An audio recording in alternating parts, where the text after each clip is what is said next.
Welcome to 24 news.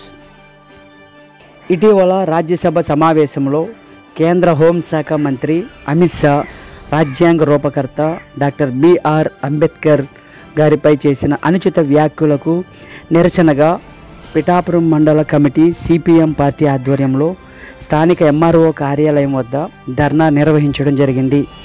ఈ ధర్నాకి CPM party జిల్లా నాయకులు డిఎస్ బాబ్జీ గారు హాజరై మాట్లాడుతూ డాక్టర్ బిఆర్ అంబేద్కర్ గారిపై కేంద్ర మంత్రి అమిత్ షా అస్తమాను అంబేద్కర్ అనడం కంటే దేవుని స్మరించుకుంటే పుణ్యమైన వస్తుంది అని చెప్పిన మాటలు, వాడిన పదాలు వెనక్కి తీసుకోవాలని, అంబేద్కర్ కేవలం ఒక సామాజిక వర్గానికి కాదు, భారతదేశానికి మహోన్నత వ్యక్తి అని ఆయన తెలియజేశారు. ఆయన చేసిన రాజ్యాంగం రూపంలో ప్రజలకు మాట్లాడే హక్కు, స్వేచ్ఛ హక్కు, రాజ్యాంగ మౌలిక సూత్రాలను, విధి విధానాలు ఎవరూ మార్చకూడదని, పార్లమెంటు, అసెంబ్లీ, స్థానిక సంస్థల ఎన్నికల ద్వారా ప్రజలకు ఉపయోగపడే శాసనాలు, చట్టాలు చేయాలని ఆ రోజున రాజ్యాంగం రూపొందించడం జరిగినది.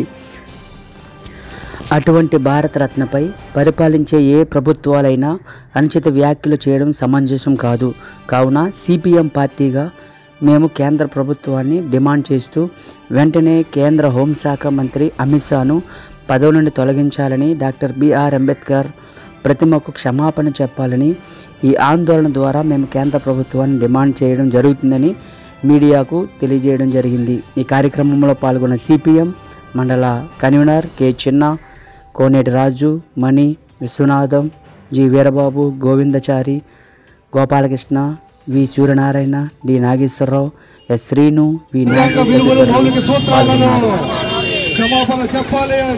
డాక్టర్ బిఆర్ అంబేద్కర్ పై చేసిన అనుచిత వ్యాఖ్యలను కేంద్ర ప్రభుత్వం క్షమాపణ చెప్పాలి. డాక్టర్ బిఆర్ అంబేద్కర్ కు కేంద్ర ప్రభుత్వం క్షమాపణ చెప్పాలి.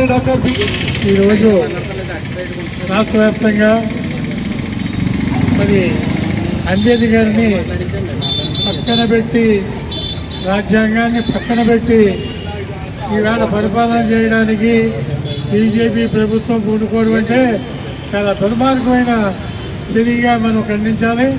కారణం ఏంటంటే ఈవేళ భారతదేశంలో హిందువులు తప్ప మరెవరో, మరి ఏ కులమో, ఏ మతమో ఉండడానికి లేదని ఈవేళ మోడీ గారు చెప్తున్న దానికి కేంద్రం మన తల ఒప్పుకుందంటే ఇంతకన్నా దుర్మార్గం పోట్లేదు. కేంద్ర హోమ్ మినిస్టర్ రాజ్యసభలో డాక్టర్ బిఆర్ అంబేద్కర్ అని అత్తమానం అనడం ఎందుకు, అదేదో దేవుణ్ణి స్మరించుకుంటే మీకు పుణ్యమన్నా దక్కుతుందని చెప్పేసి అనుచిత వ్యాఖ్యలు చేయడం జరిగింది. ఏంటంటే సిపిఎం పార్టీగా మేము ఒకటే చెప్తా ఉన్నాం, ఈ రోజున డాక్టర్ బిఆర్ అంబేద్కర్ గారిని ఆ రాజ్యాంగం రూపొందించకపోతే, విధి విధానాలు ఎలా ఉండాలని చెప్పేసి ఉండకపోతే ఈ రోజున రాజ్యసభలో కూర్చుంటే హక్కు మీకు ఎవరిచ్చారని చెప్పేసి మేము సిపిఎం పార్టీగా కేంద్ర ప్రభుత్వాన్ని తెలియజేస్తా ఉన్నాం. ముఖ్యంగా ఈ రోజున రిజర్వేషన్లు కల్పించడం అనేది చాలా గొప్ప పని అని చెప్పి చెప్తా ఉన్నాం. అది ఒక సామాజిక వర్గానికే కాదు, భారతదేశంలో పౌరులు మాట్లాడే హక్కు, ఏదైనా స్వేచ్ఛ జీవించే హక్కు, ఈ ఊరి నుంచి వేరే ఊరికి వెళ్లే జీవించగల బతికే హక్కు ఆ రాజ్యాంగం కల్పించింది మాకు. కాబట్టి అటువంటి రాజ్యాంగం కల్పించిన డాక్టర్ బిఆర్ అంబేద్కర్ ని ఈ రోజున అనుచిత వ్యాఖ్యలు, నోటికి ఇష్టం వచ్చిన మాటలు మాట్లాడుతూ ఉన్నారు కేంద్ర ప్రభుత్వం. అంటే ఒక మతోన్మాదంలో బుర్రపైకి ఎక్కించుకొని బిఆర్ అంబేద్కర్ ఎటువంటి త్యాగం చేశాడో, ఎక్కడికి వెళ్ళి చదువుకున్నాడో, ఎక్కడి నుంచి పైకి వచ్చాడో, భారతదేశానికి చేసిన మేలేంటో అది కూడా గుర్తు లేకుండా ఈ రోజున కేంద్ర బీజేపీ ప్రభుత్వం పరిపాలిస్తుందని చెప్పి చెప్తా ఉన్నాం. ముఖ్యంగా ఇటువంటి వ్యాఖ్యలు కానీ చేస్తే మాత్రం భారతదేశంగా సిపిఎం పార్టీ ఇంకా అనేక ఉద్యమాలు చేసి తగిన గుణపాఠం మీకు చెప్తుందని చెప్పేసి తెలియజేస్తా ఉన్నాం. ఈ రోజున ఒకటే చెప్తా ఉన్నాం మేము, ఈ రోజున కేంద్ర ప్రభుత్వానికి అసలు మీరు మోడీ ఏదన్నా బిల్లు పార్లమెంట్ లో ప్రవేశపెడితే మోడీ అని బల్లలు కుదుతారు కదా, అది మారేసి అంబేద్కర్ అని మీరు అలా బల్లలు కుద్దాలని చెప్పేసి సిపిఎం పార్టీగా బీజేపీ ప్రభుత్వాన్ని మేము డిమాండ్ చేస్తా ఉన్నాం.